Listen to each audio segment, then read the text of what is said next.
জাতীয় আন্দোলনে সরলা দেবী চৌধুরানীর ভূমিকা কী ছিল? প্রথম অধ্যায় থেকে আসা ২ নম্বর প্রশ্নমানের প্রশ্নটি আজ আমরা আলোচনা করছি।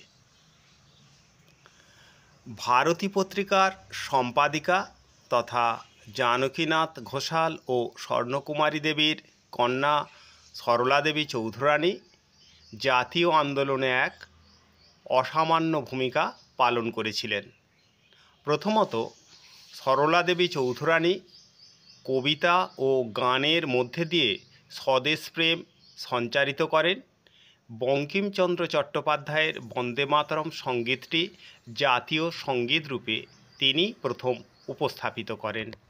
দ্বিতীয়ত, বীরাষ্টমী উৎসব, প্রতাপাদিত্য উৎসব এবং উদয়াদিত্য উৎসব প্রবর্তনের মাধ্যমে তিনি বাঙালি তরুণদের বিপ্লবীবাদী জাতীয়তাবাদে দীক্ষিত করেন এবং তিনি স্বদেশি দ্রব্যের উৎপাদন ও তার ব্যবহারের জন্য তিনি লক্ষ্মীর ভাণ্ডার প্রতিষ্ঠা করেন।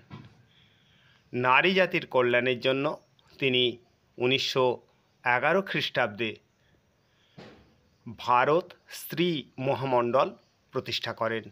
এইভাবে তিনি ভারতের জাতীয় আন্দোলনে গুরুত্বপূর্ণ ভূমিকা পালন করে আজও তিনি স্মরণীয় হয়ে আছেন।